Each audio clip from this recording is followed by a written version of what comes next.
So today's Digital Humanities colloquium is by Sikose Mjali on digitizing resistance, tracing apartheid job reservation through a corpus of Sechaba from 1967 to 1990.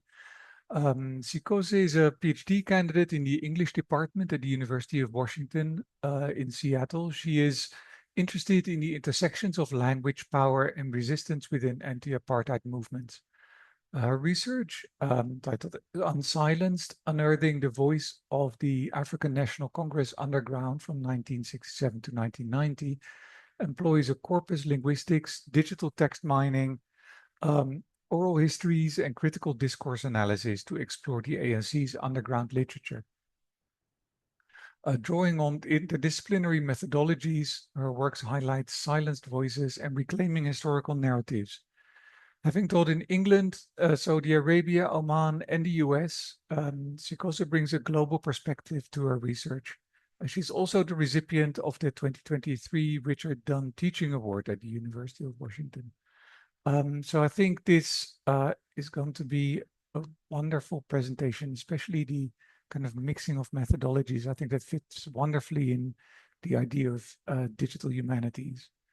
Let me then stop my screen share, and then Sikose, you can take over. Sure. Thank you, Menno. Good evening. No, it's morning. It's evening in Seattle. Good morning, colleagues. It's lovely to be here.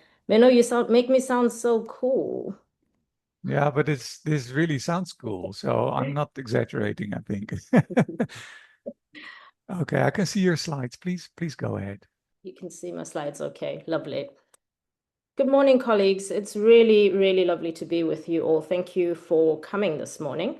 As Menno mentioned, I am a PhD candidate in the language. I'm on the language and rhetoric track in Seattle, in Washington State.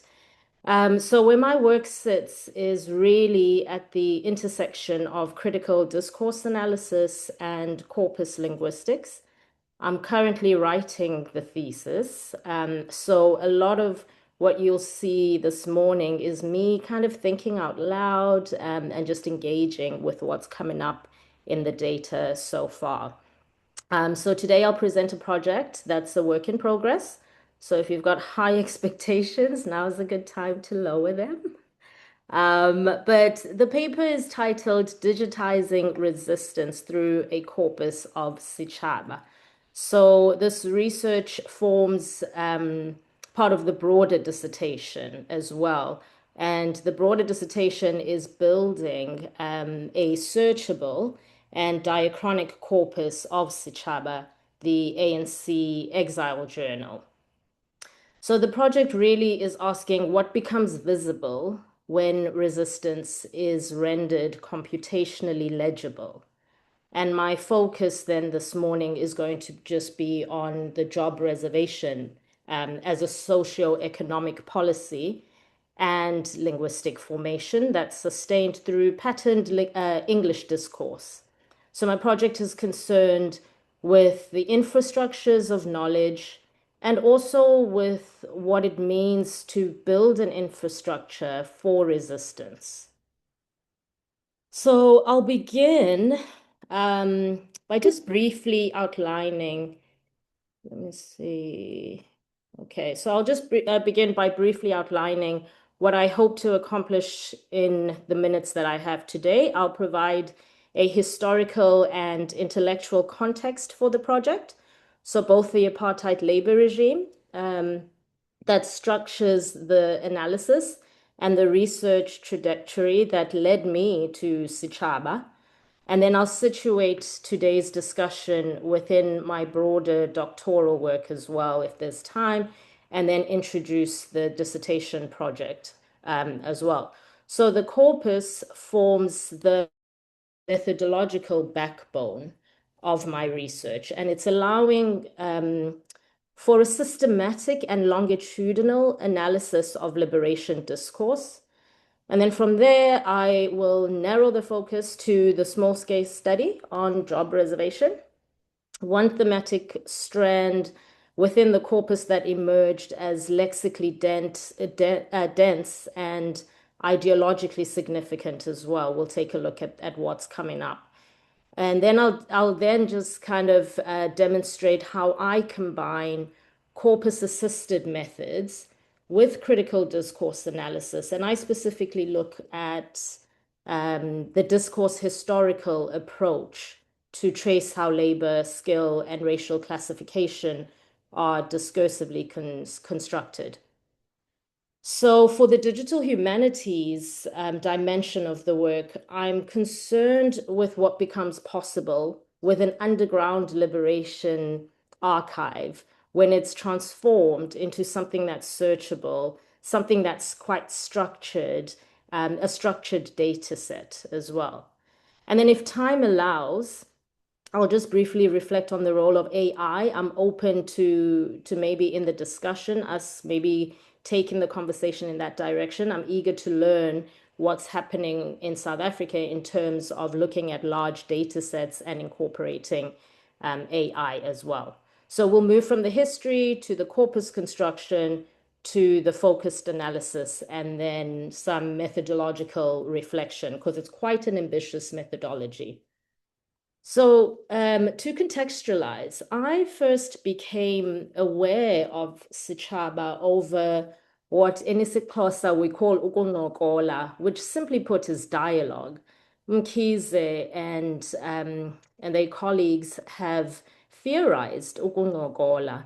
So in 2021, my aunt and my namesake, Sikose, she's Ambassador Sikose MG, now retired, she was writing her memoir. And as she drafted the manuscript, she included a speech that she had delivered in exile, a speech titled We Fight White Domination. So that speech had also been published in Sechaba.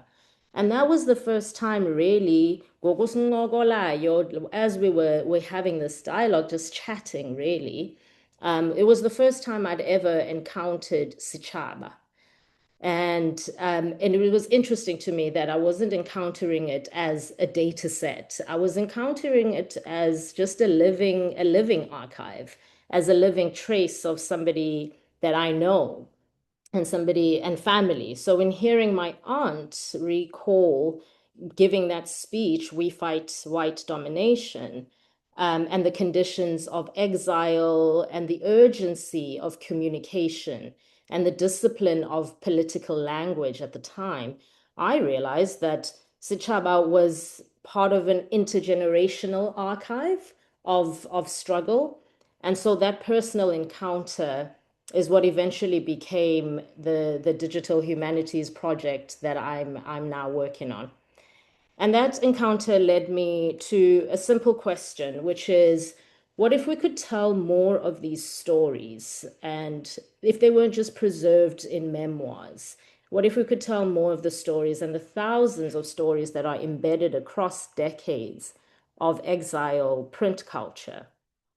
And really simple, but that's where my curiosity went. And what if through digital tools, we could make the archive speak in patterns and reveal the structures of language that sustained both the oppression, but I'm also really interested in the structures of language that sustain resistance as well.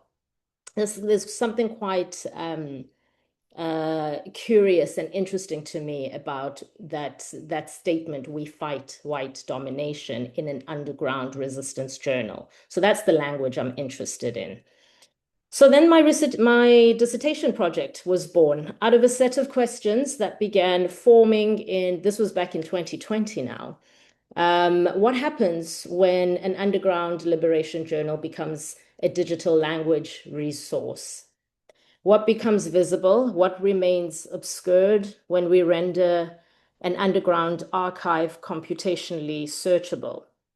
So a little background and context about Sechaba for some of us who may not have come across it. I'm always curious about who has, and maybe you could tell me in the chat if you've come across it before. So Sechaba was published in 1967 from 1967 until 1990 in exile in the former GDR.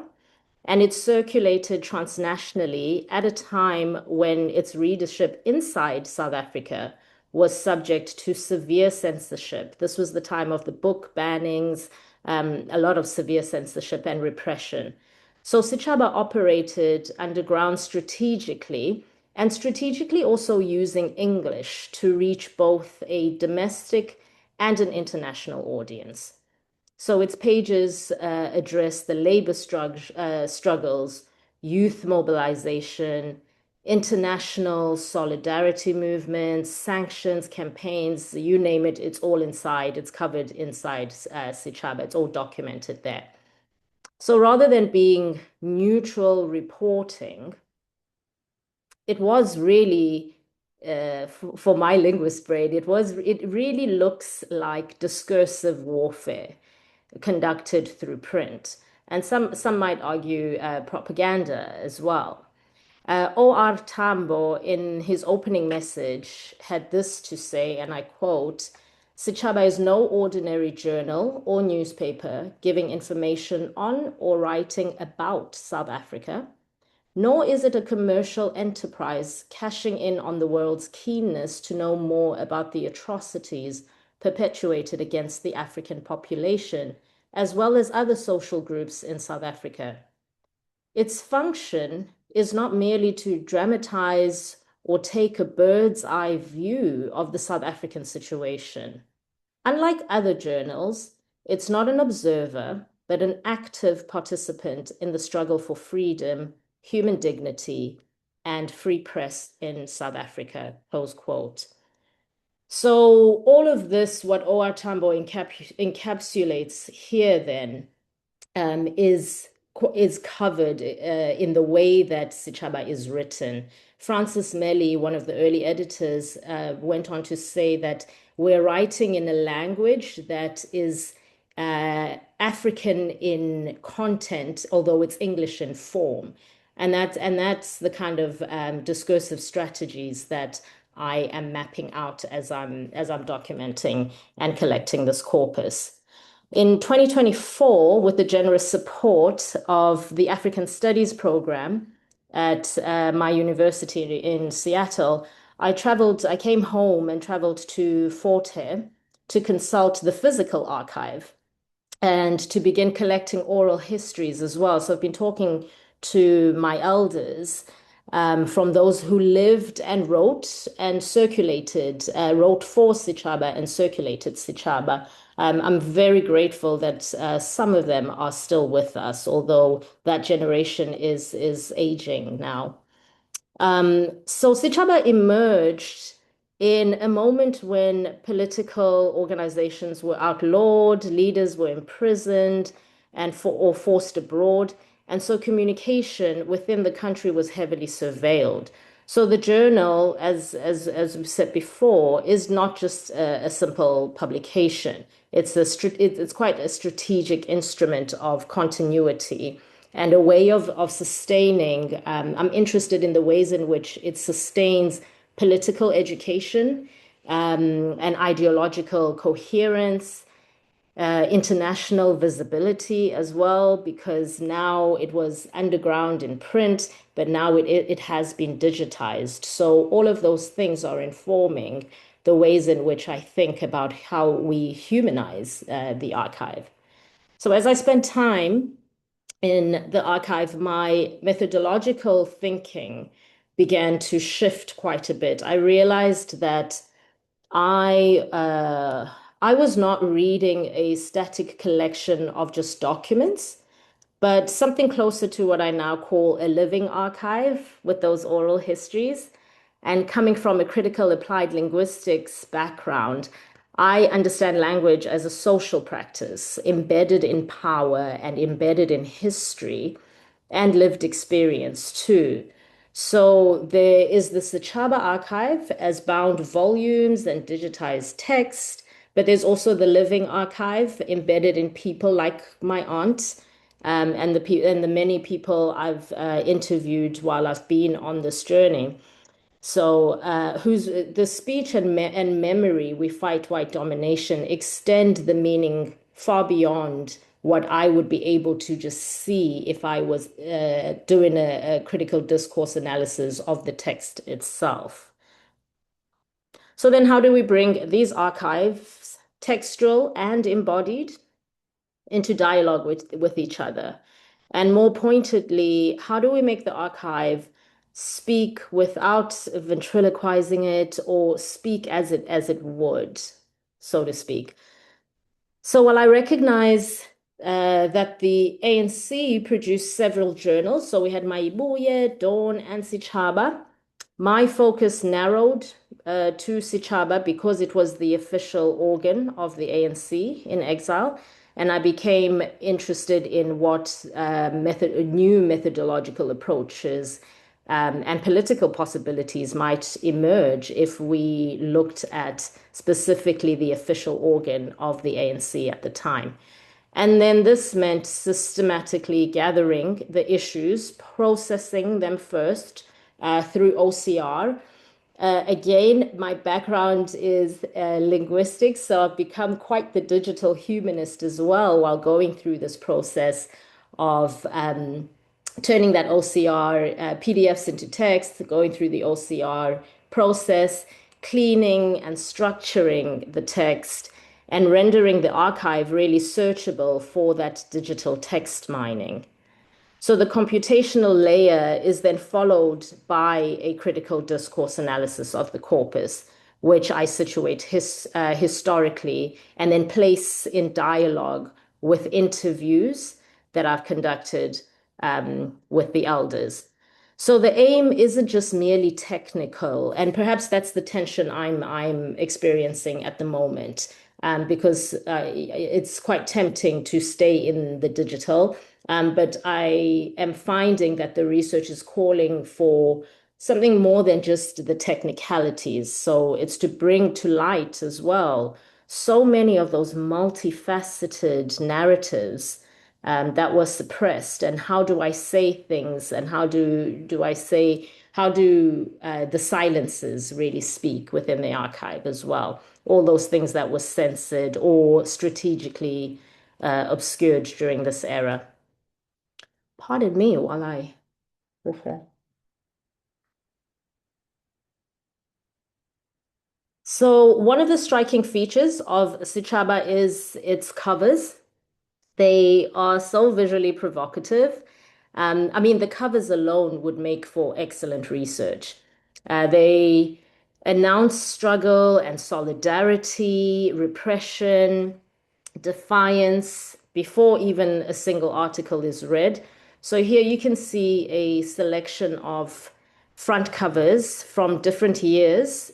And even at a glance, they communicate the urgency of sometimes armed resistance, political prisoners, labor struggles, of course.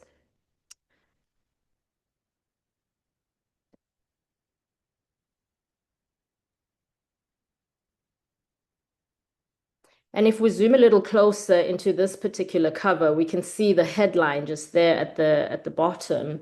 SA police maul freedom demonstrators. So that verb maul is doing significant discursive work. This is the kind of discursive work that I'm interested in, because it's not mutual. It's not neutral, which Sechaba has said that it didn't set out to be neutral. It doesn't say disperse or control. It invokes the violence and the bodily harm and the brutality. So in a single lexical choice, the event is framed not as crowd control, but as an assault. So it's precisely this kind of language that interests me, and how specific lexical selections construct moral positioning, and how they resist the sanitized bureaucratic language that we often find in state or mainstream reporting. So then the front cover becomes an entry point into a broader pattern as well, and one in which the English language is mobilized, not to soften repression, but it names the repression. So when I began comparing how different media report on certain events, I looked at a couple of newspapers from a corpus that I created reporting on Sharpeville. And the ideological stakes of lexical choice become even clearer here. So here I focused on naming, and you can tell that these are the newspapers that I looked at. So the spokesman, these are newspapers in the Pacific Northwest in the US. The spokesman review uses to name those involved, it uses words like terrorists, agitators, defiant Africans. But you see the stark contrast with the Baltimore Afro-American, for example, where it's calling them unarmed African demonstrators and freedom fighters. So this is the kind of language that foregrounds the vulnerability and the political legitimacy rather than the criminality of the people involved. I'll skip along. So before turning to the analysis of what I'm finding as it pertains with the job reservations, I it's important to acknowledge a bit of a practical challenge that I'm finding. So the current issues of Sechaba are largely available in JPEG image form, and a great deal of work has gone into preserving the visual record, and it's brilliant work, but it's not suitable, of course, for text mining or the kind of computational analysis that I want to do at the moment. So some issues are really of poor textual quality. The prints are faded, like faded print, uneven scannings. The layout is a bit distorted in some text. So it complicates the OCR accuracy. That's what I'm finding at the moment. So if there's anybody in the room who might know some more advanced tools that I might have look at a later stage, please let me know. Um, so part of this project has involved not only interpretation, but the infrastructural labor of transforming image-based scans into structured, searchable text while remaining attentive to the limitations and the imperfections, really, of the archive.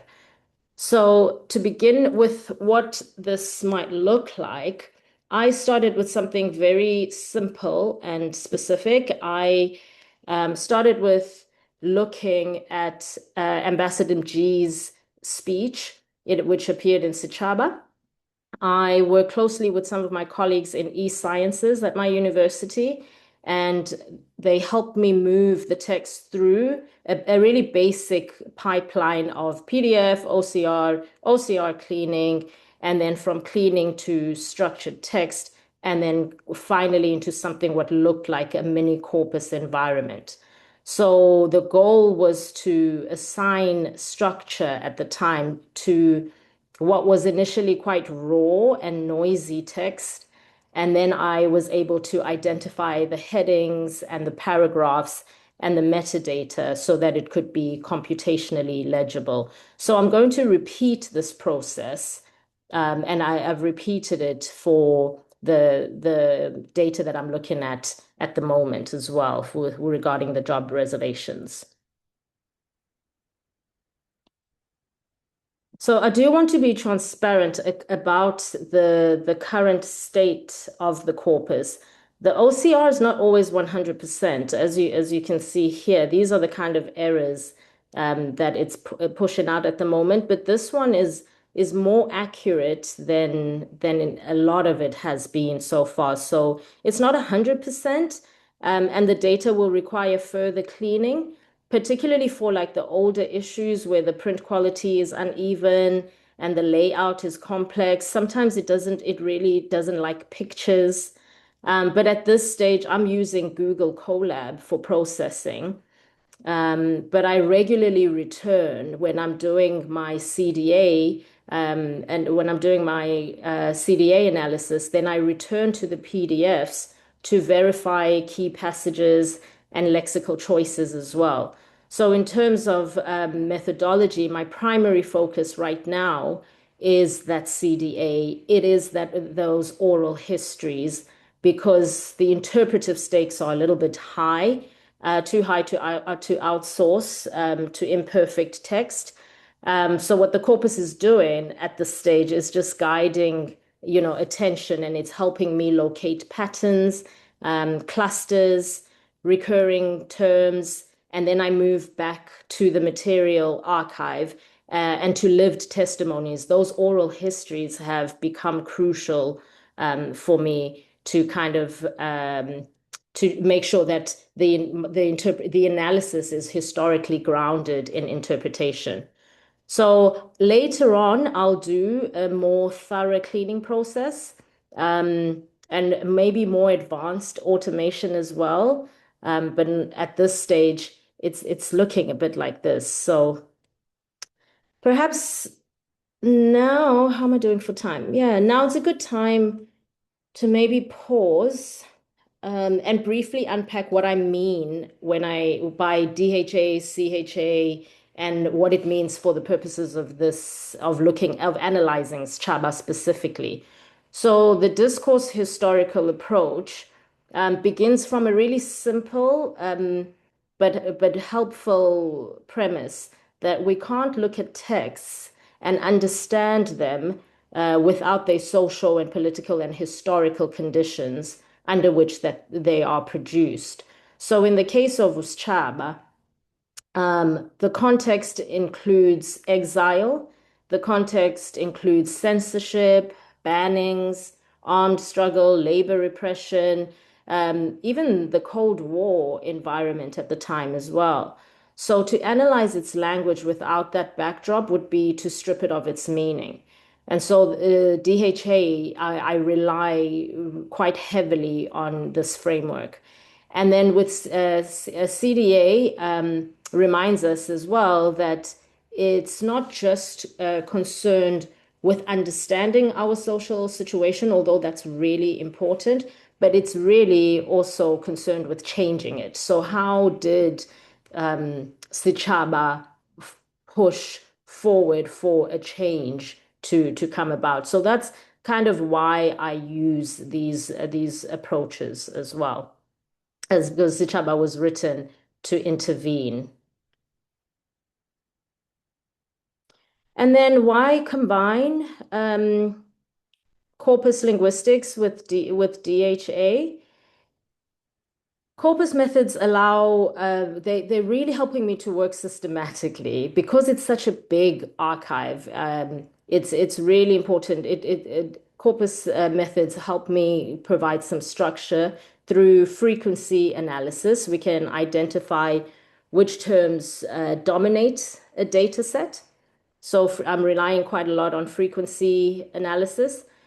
Keyword analysis as well helps me determine which words are unusually prominent in one corpus, for example, compared to another.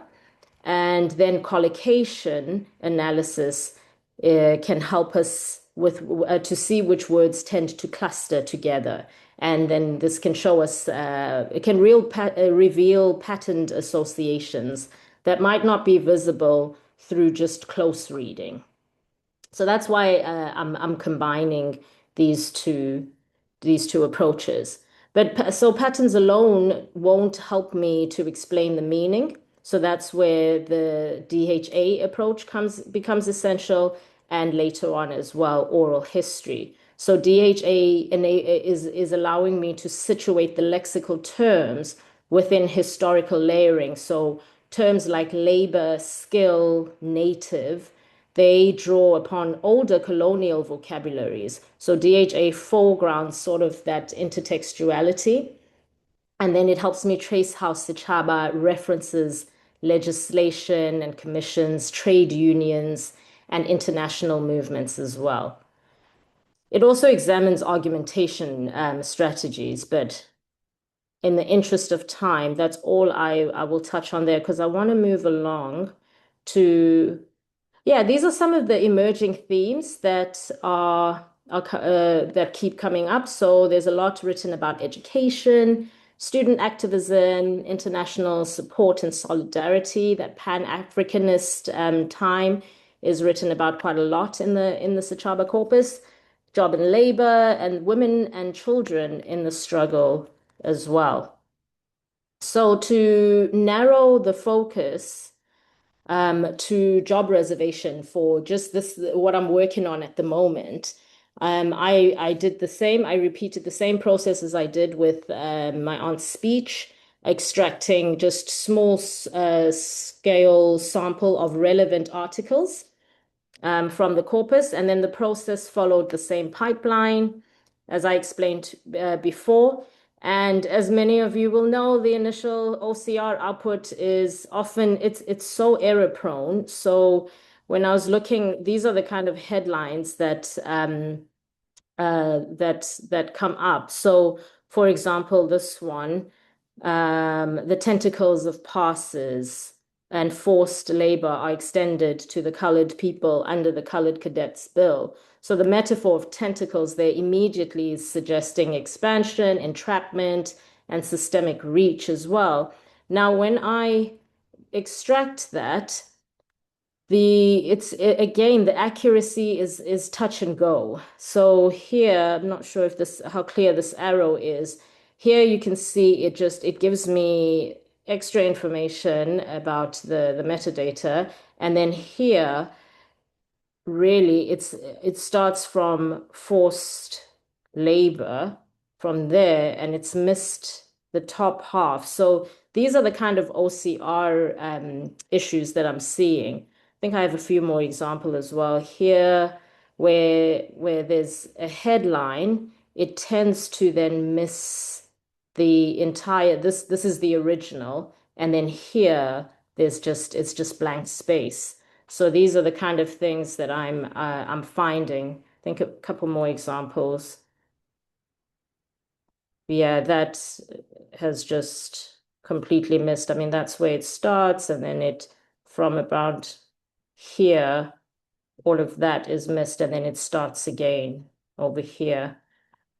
But I'm hoping that the OCR will get a little bit better. Within the sentences as well, sometimes it misses words, but I can make out based on the context what was happening there. So these are the kind of issues that I'm finding at the moment. Nevertheless, I'll just give some key discursive findings so far. What I'm finding with the articles, pardon me. So one pattern that emerged quite clearly is this idea of English really functioning as moral indictment. Across the articles, labor policy isn't described in neutral administrative terms, which we might expect, but it's really helpful to get a count of those words. So instead, we see a recurring lexical field of violence, words in the same semantic fields, words such as violence itself, exploitation, injustice, coercion. So these aren't incidental adjectives. They central to how job reservation is framed. And so rather than accepting the bureaucratic language of regulation and policy, Sechaba repeatedly redescribes labor control as a system of harm. And I guess this makes it really important because when we think about the audience for which Sechaba is writing, which is an international audience, and they are writing from exile. So in doing so, they are shifting the discourse here from management to morality. The language doesn't merely report on apartheid labor structures, it condemns them. Something else I'm finding is when I'm moving to close readings of the corpus, the moral framing is reinforced again by high frequency clusters. Across the sample, terms such as labor, work, the native, skill, industry, exploitation, they recur with notable density. They are not isolated references at all, and they form these semantic clusters. I'll be going to have another look at the corpus and see just what that word count is and what that's looking like. But this is what I'm getting so far. So labor frequently appears alongside qualifiers that signal control, qualifiers that signal deprivation. Skill is repeatedly tied to restriction and racial categories. Native functions as a marker of class, like a classification marker.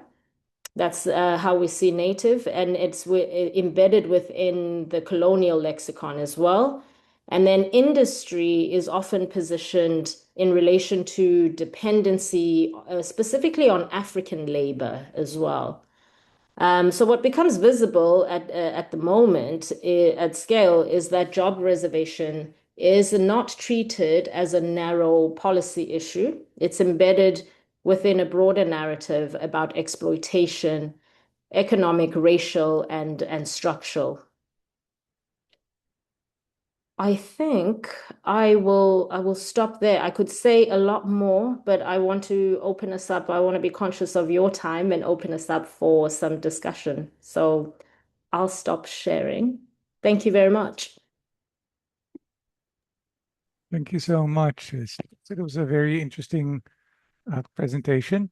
Uh, I'm not sure if people have questions. I see Langa's made a comment on the OCR. I think the convolutional neural networks, or CNNs, can enhance, sharpen, and interpret text from blurry or noisy images. So that might be something for you to look at.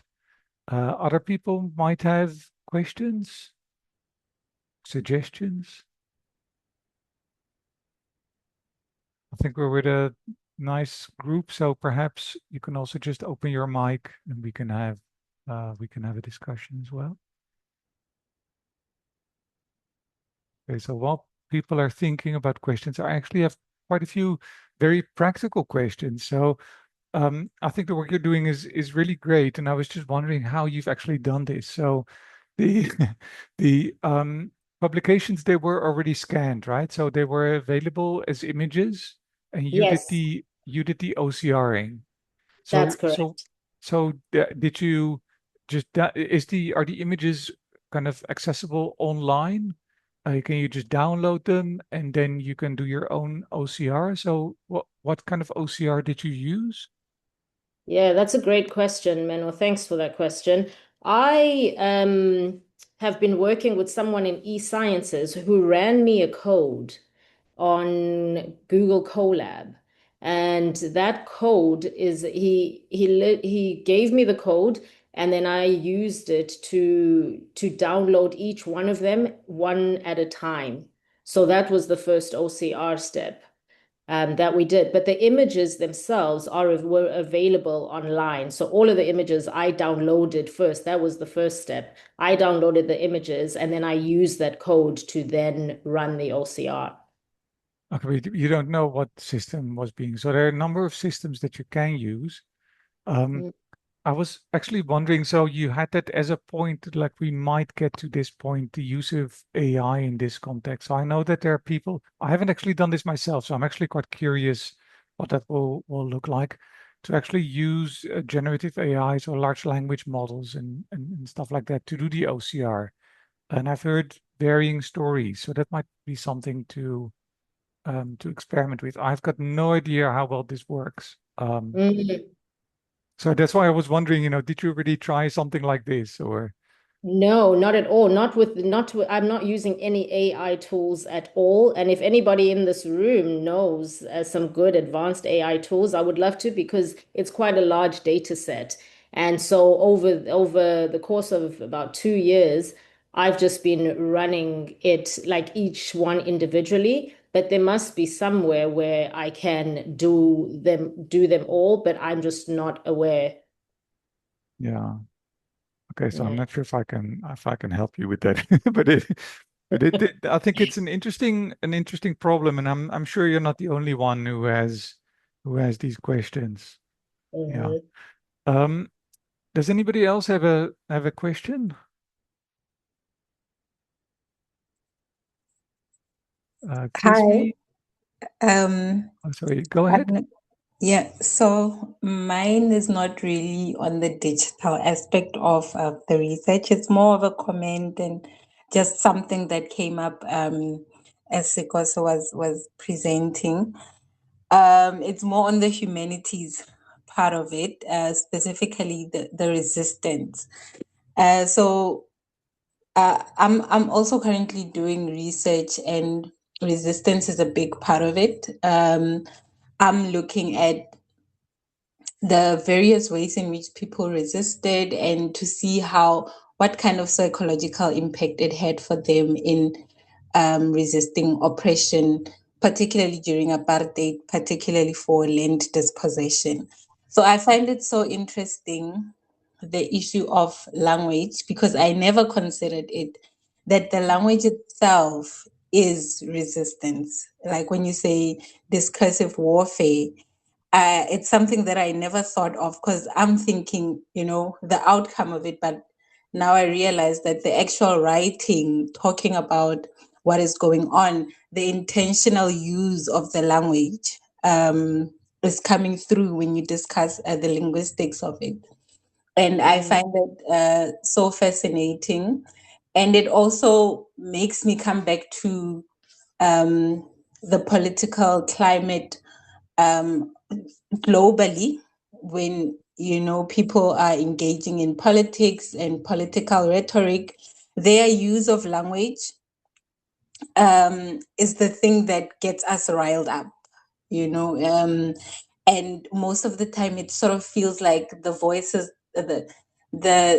the voices that are opposing the language that is riling us up are drowned out in all of this. So yeah, I just wanted to comment on that.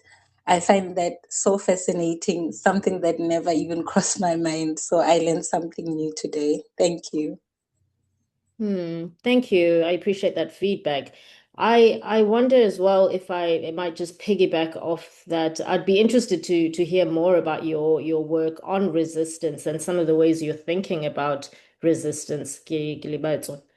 I've been thinking about silence as well, because so the title of my dissertation is Unsilencing Sechaba, because it was banned here. So what might silence tell us, the language of silence as well? How do oppressed groups speak in the silences as well? Because silence might be a language in and of itself.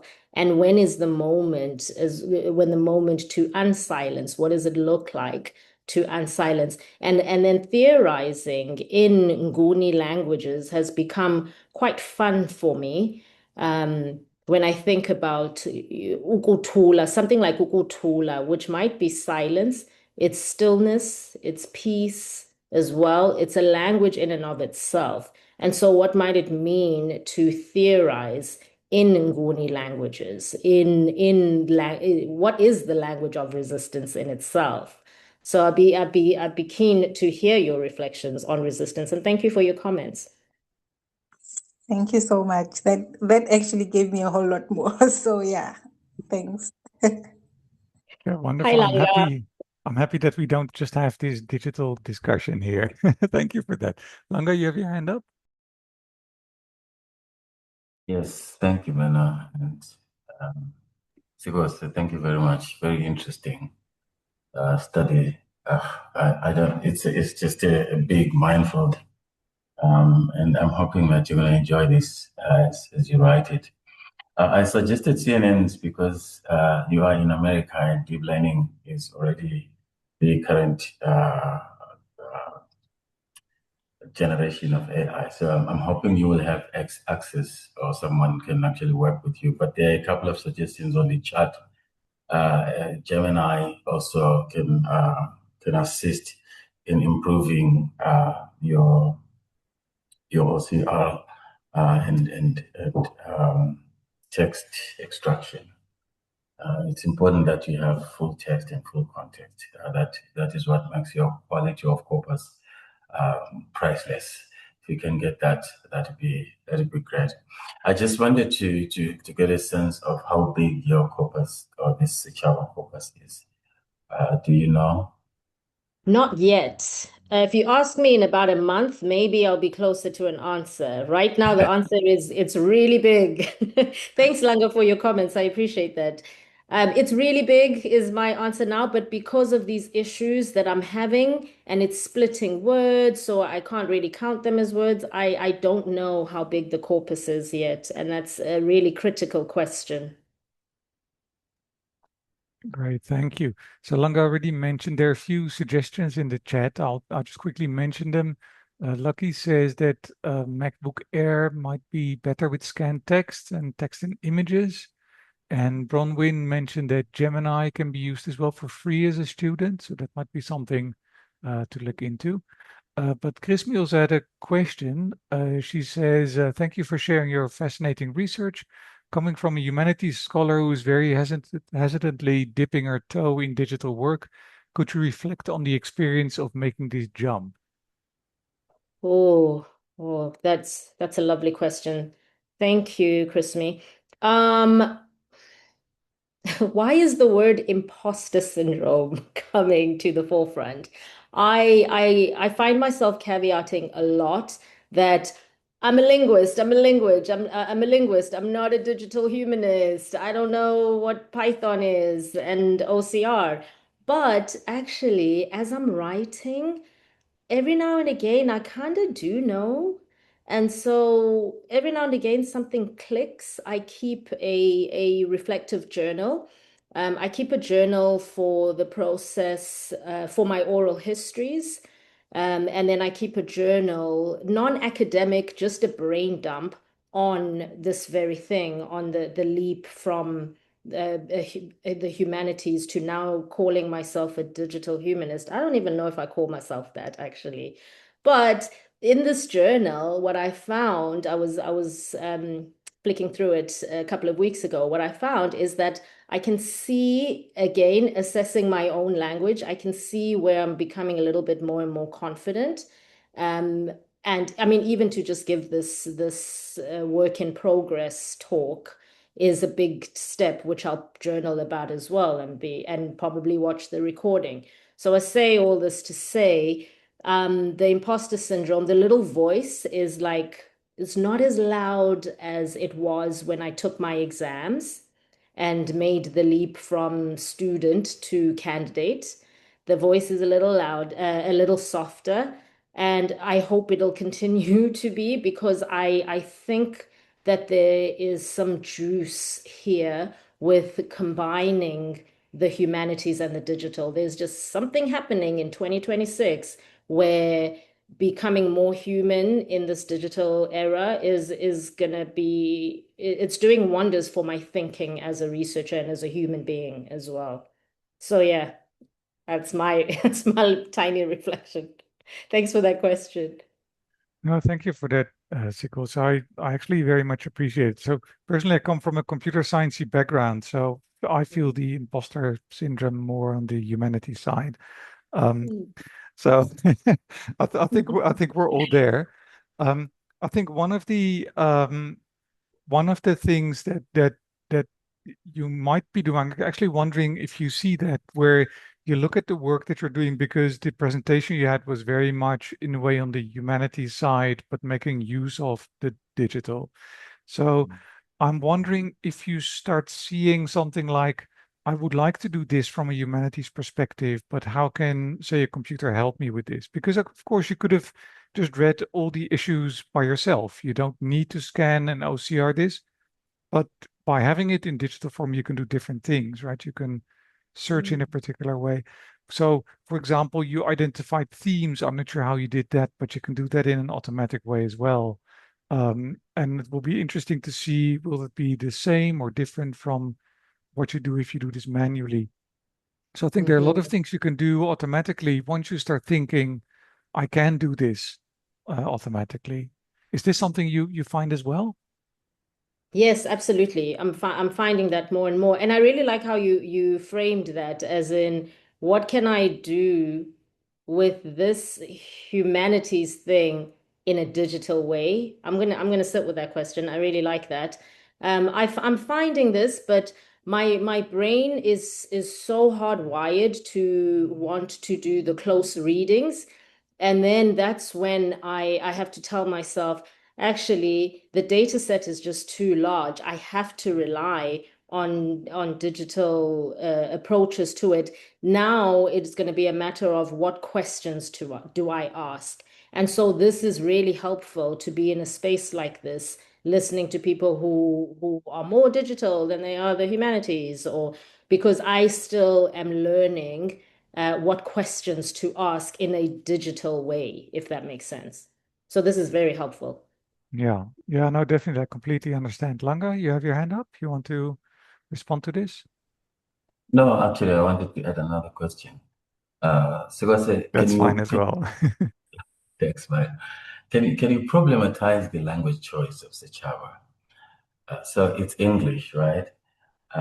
If the language was protesting against the oppressor, presumably at that time they would choose Afrikaans because the Afrikaner National Party was the dominant language. Um, if they wanted to rouse the national consciousness, they probably would choose the Nguni languages and Sesotho-Tswana languages to address the suffering, predominantly suffering communities. But they choose English. Who are they talking to? Are they targeting the sympathy of the global north and other communities that don't necessarily speak the languages that are spoken in South Africa? Are they talking to the intelligentsia? Who are they talking? I mean, really, the question of problematizing the choice of the language of Sechaba. And I don't know whether you can see that in the discourse analysis, whether there is any indication why that choice, and maybe in your theorizing in the historical linguistic context, whether there is any indication why the choice of English. Thanks, Langa. That's great. I want to be conscious of our time. We've got about 3 minutes left, so I'll just think out loud based on what you just said. Thanks for that.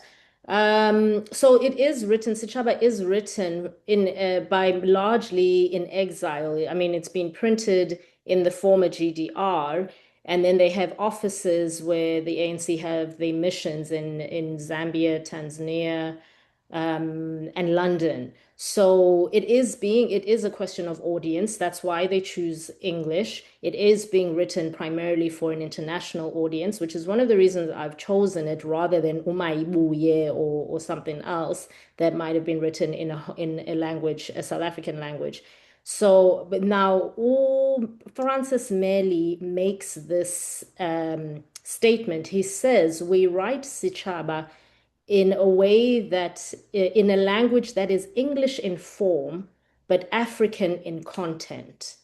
Now that I see as I'm doing a discursive analysis, what does it mean to write English in form, but African in content? And there are sentences where I see, and I'm like, oh, that's just like a Xhosa translation. I'm loving it, but it's said in English, you know.